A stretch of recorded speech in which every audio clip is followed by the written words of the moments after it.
My cheating wife panicked and begged for forgiveness, but she will face the consequences she deserves. For the past 12 years, I thought I had it all. A loving wife, a cozy home, and the promise of forever. But all it took was one moment, one sickening moment, to realize that the life I was living was a lie.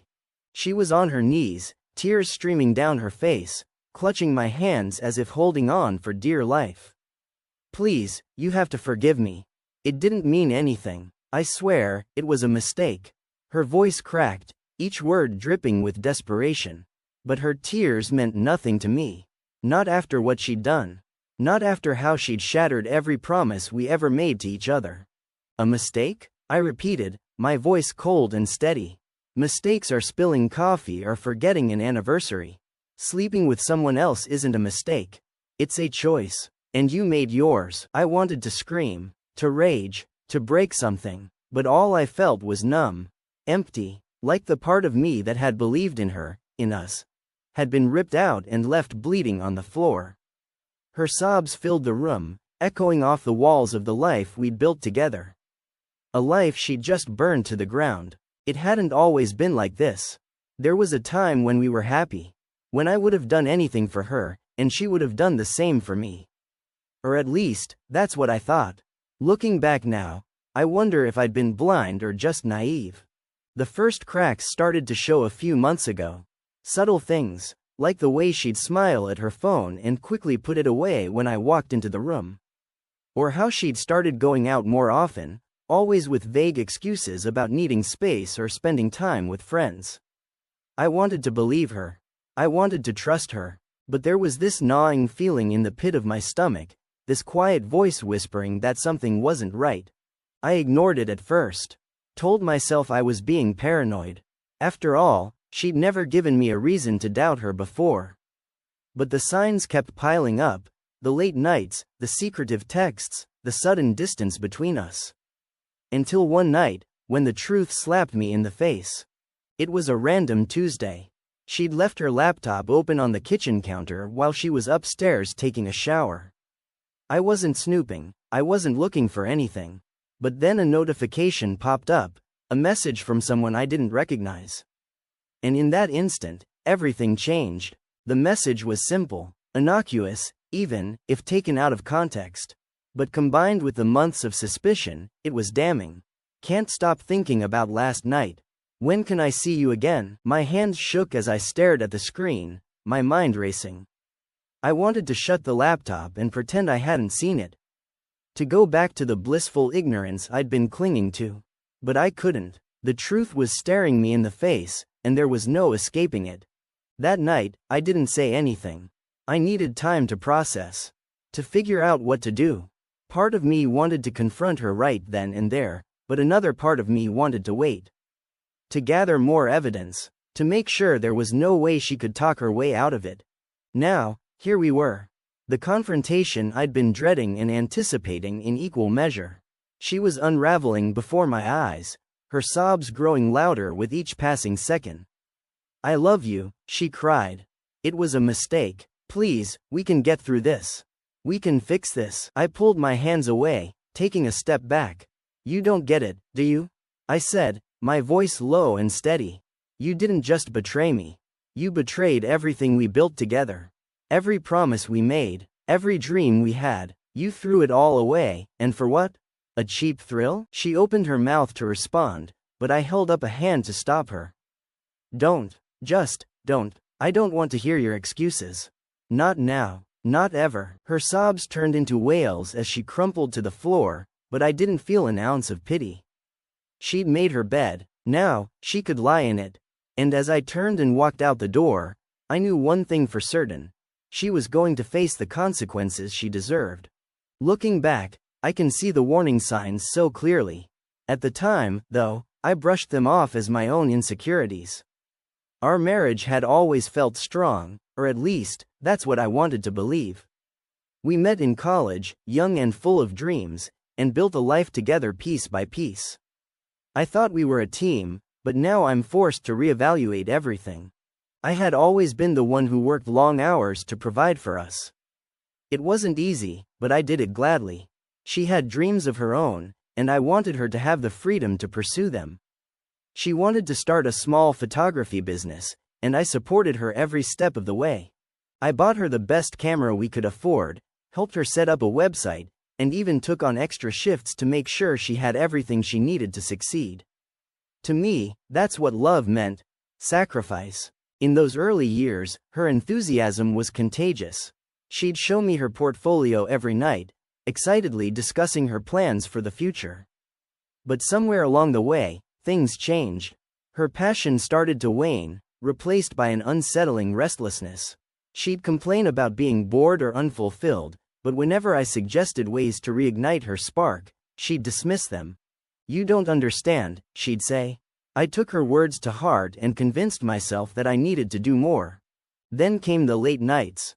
At first, they were rare: a meeting with a potential client here, a networking event there. I encouraged her to put herself out there, not realizing that her newfound social life had little to do with photography. Over time, her absences grew more frequent and harder to justify. She'd come home smelling of expensive perfume that wasn't hers or claim she'd lost track of time while catching up with an old friend. Am I being paranoid? I'd ask myself over and over again. I didn't want to be that person, the controlling husband who doubts his wife's every move. So I pushed my doubts aside and chose to trust her. She's just stressed, I'd tell myself. It'll get better. But the distance between us kept growing. She'd spend hours on her phone, laughing at messages she'd never share with me. When I asked about it, she'd roll her eyes and say, "It's just silly stuff with the girls. Don't worry about it." Her dismissiveness stung, but I didn't press. I was too afraid of what I might find if I did. The turning point came one night when she went out for a quick dinner with a friend. Hours passed with no word from her. I tried calling, but she didn't answer. By the time she stumbled through the door, it was nearly midnight. Her makeup was smudged, her hair disheveled, and she reeked of alcohol. When I asked where she'd been, she waved me off with a slurred, "Just out." Don't start interrogating me. Something inside me snapped that night. I'd spent years bending over backward to make her happy, and this was how she repaid me.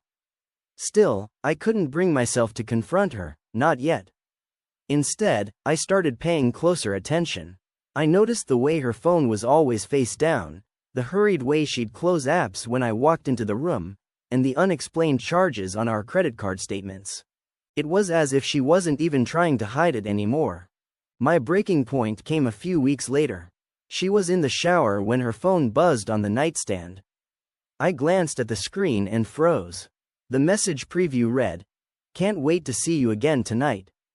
Last night was incredible. My heart pounded as I unlocked her phone and scrolled through the messages. The truth was there in black and white, more damning than I could have imagined. She'd been seeing him for months. They'd exchanged hundreds of messages, each one more explicit than the last. He wasn't just some fling, he was someone she'd chosen to prioritize over our marriage.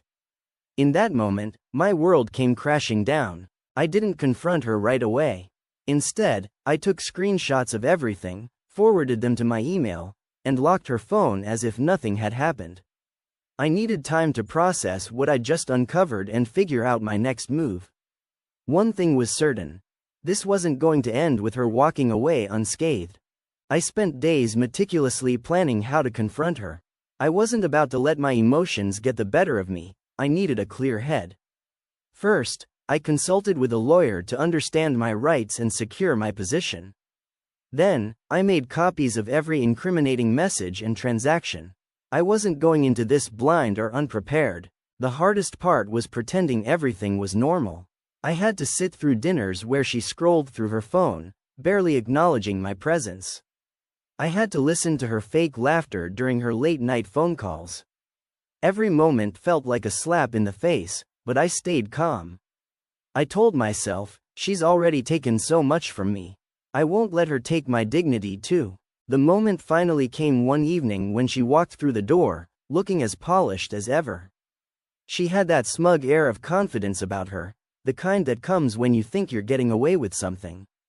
Little did she know, her charade was about to end. "Hey," she said casually, tossing her bag onto the couch. "What's for dinner?" I took a deep breath and stood up. "We need to talk." The shift in my tone must have tipped her off, because she froze. "What's wrong?" she asked, trying to sound innocent. I motioned for her to sit down at the dining table. "I know about him," I said, sliding a folder of printed messages across the table. Her face turned pale as she opened it and saw the evidence. For a moment, she just stared at the papers, her mouth opening and closing like a fish out of water. Then the floodgates opened. "It's not what you think," she blurted out, her voice trembling. I can explain." "Go ahead," I said coldly, folding my arms. "Explain how months of lying, sneaking around, and spending our money on your affair is not what I think." Her excuses poured out in a chaotic mess. "I was lonely. You're always working, and I felt neglected. He was just someone to talk to. It didn't mean anything, I swear." I couldn't help but laugh bitterly. "Didn't mean anything? So the nights you spent with him, the gifts, the hotel receipts, those didn't mean anything either?" Tears streamed down her face as she shook her head. "I made a mistake. Please, you have to believe me. I love you. I never stopped loving you." Her words felt like a cruel joke. "Love? Is that what you call this? Betrayal? Lies? If this is your version of love, I want no part of it." She slid off her chair and dropped to her knees, clutching my hands. "Please, don't do this. I'll do anything to make it right. We can go to counseling. I'll cut him off, I already have. It's over, I swear." I pulled my hands away, disgusted by her touch. "You think you can just cry your way out of this? That you can undo months of betrayal with a few empty promises? No. This is over. We're over." Her desperation turned to anger. "You're not perfect either," she snapped, her tone venomous. "You were never around. All you cared about was work and money. If you'd paid more attention to me, this wouldn't have happened." Her attempt to shift the blame only fueled my resolve. "Don't you dare try to pin this on me," I said, my voice icy. "I worked myself to the bone for us, for you. I gave you everything you ever asked for, and this is how you repay me? No. This is on you, and you alone." She broke down again, sobbing uncontrollably, but I felt nothing. No pity, no sympathy. Just a hollow emptiness. For years, I'd prioritized her happiness over my own, and she had thrown it all away without a second thought. "I've already spoken to a lawyer," I said, my tone final. "You'll be hearing from them soon. Until then, I want you out of this house. You can stay with him, for all I care." Her head shot up, her eyes wide with panic. "No. Please, don't kick me out. I have nowhere to go." "You should have thought of that before you betrayed me," I replied, standing up. "Now pack your things and leave. I'm done." As I walked away, her cries echoed through the house, but I didn't look back. For the first time in years, I felt a sense of clarity, a glimpse of freedom from the chains of a marriage that had long since become a prison. The days that followed were a whirlwind of emotions, for her, at least. For me, it was like stepping out of a storm. I'd been living in chaos for so long that the sudden calm felt almost surreal. Meanwhile, she spiraled. She didn't leave the house immediately, despite my demands. Instead, she clung to the hope that she could somehow convince me to forgive her. Every day brought a new attempt at reconciliation, each one more desperate than the last. At first, she tried to appeal to my emotions. She filled the house with sticky notes, each one bearing a message about how much she loved me or how sorry she was. She left me letters, pages upon pages of apologies and promises to change. I didn't read them. I refused to let her manipulate me with empty words. When that didn't work, she moved on to grand gestures. She canceled her phone plan, saying she didn't need it if it meant I'd trust her again. She deleted her social media accounts and even sent me a video of her smashing the expensive necklace I'd found on the credit card statement, the one her affair partner had clearly bought her. "Look," she said one evening, holding up a folder of paperwork. "I canceled the lease on the studio. I know you worked so hard to support my dream, and I don't deserve it. I'll sell the equipment, too, if that's what you want. I'll do anything. Just please, don't throw us away." I stared at her, emotionless. "We're already gone," I said simply. Her face crumpled, and she began sobbing again. I turned and walked away, retreating to the guest room I'd claimed as my own. I refused to let her tears sway me. I'd given her enough of my time, energy, and forgiveness. She didn't deserve any more. When her attempts at remorse failed, she shifted to anger. She accused me of being heartless, of giving up on us too easily. I made a mistake, okay? People make mistakes. Why can't you just move on? Move on? I repeated, incredulous. You didn't just make a mistake. You made a choice, a deliberate, calculated choice to betray me over and over again. You don't get to tell me to move on. Her anger eventually gave way to desperation. She began reaching out to our mutual friends and family, trying to rally them to her side. I started getting calls and messages from people urging me to reconsider. She's really sorry, one friend said. I think she's learned her lesson. You've been together for so long, another chimed in. Isn't your history worth fighting for? But I held my ground. If our history was worth fighting for, I told them, she wouldn't have thrown it away in the first place. Her final move was the most pathetic of all. Late one night, she showed up at my bedroom door, holding an old photo album. It was filled with pictures from our college days, pictures of us smiling, carefree, and deeply in love. She sat on the edge of the bed, flipping through the pages with trembling hands. Do you remember this? She asked, pointing to a picture of us at the beach. You said that was the best day of your life. You said you wanted to feel that happy forever. We can have that again. I know we can. I didn't respond. She turned to another page. And this? Our first Christmas together? You stayed up all night putting that tree together because I wanted it to be perfect. You did that for me, because you love me. That love is still there. I know it is. I finally looked up, meeting her tear-filled gaze. You're right, I said quietly. I did love you. I loved you enough to sacrifice, to forgive, to put your happiness above my own. But love isn't unconditional. It has limits. And you crossed every single one of them. Her face crumpled, and she began to sob again.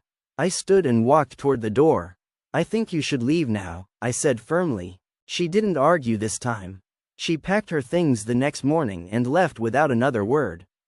As the door closed behind her, I felt a strange mix of relief and sadness. It wasn't easy to watch someone you once loved fall apart, but I knew it was the right thing to do. She had made her choices, and now she was facing the consequences. And for the first time in a long time, I felt free.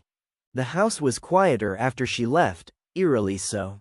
At first, it felt like a void, the absence of her presence looming over me. But as the days turned into weeks, that silence became a sanctuary. I no longer had to tiptoe around her moods, question her intentions, or live under the shadow of betrayal. For the first time in years, I could just breathe. I focused on rebuilding myself, piece by piece. I dove into work, not to escape but to find purpose again. I began taking care of my health, hitting the gym and cooking meals that nourished me instead of settling for takeout.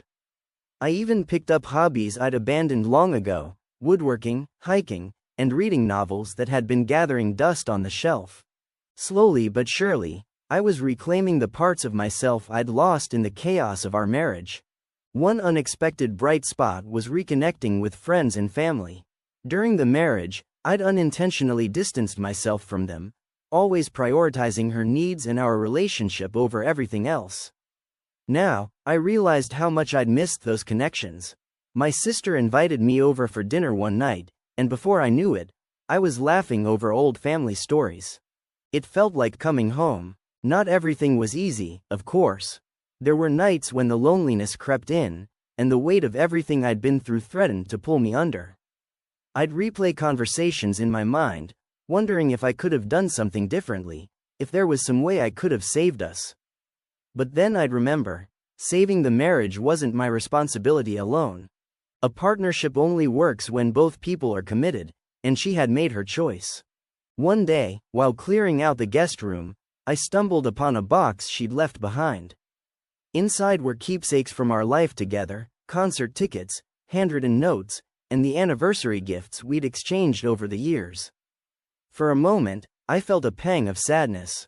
These were the remnants of a life we'd built together, a life I'd believed in with every fiber of my being.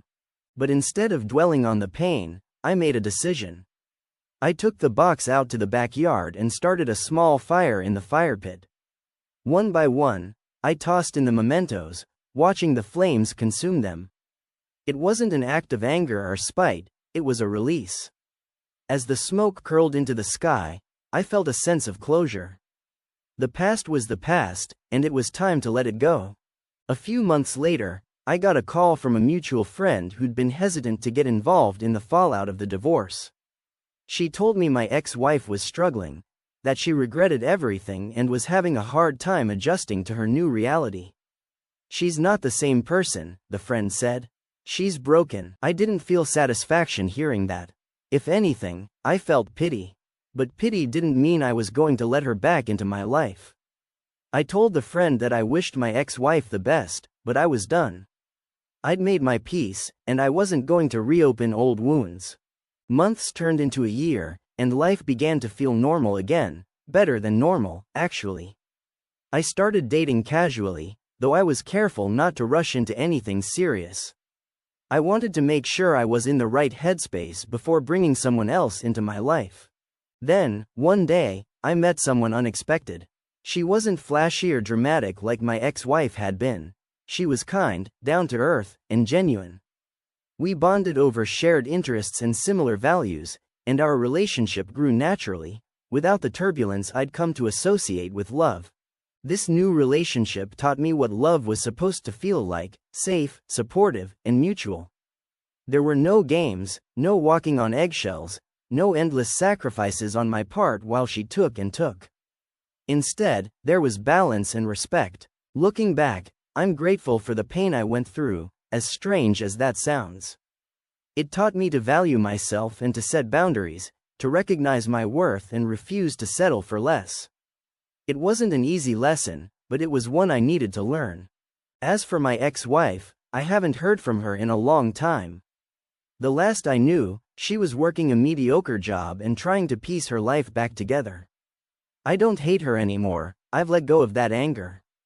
But I also don't feel the need to check in or see how she's doing. She's a chapter in my life that's closed, and I'm finally ready to move on to the next one. Now, when I think about everything that happened, I feel a sense of calm.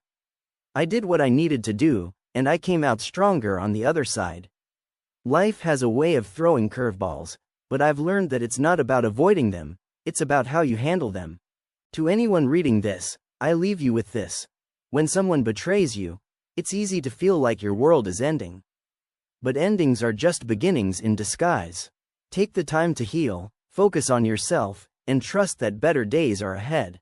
And now, I want to ask you, was I right to walk away and let her face the consequences, or should I have tried harder to save our marriage? Let me know your thoughts in the comments. I'm genuinely curious to hear your perspective.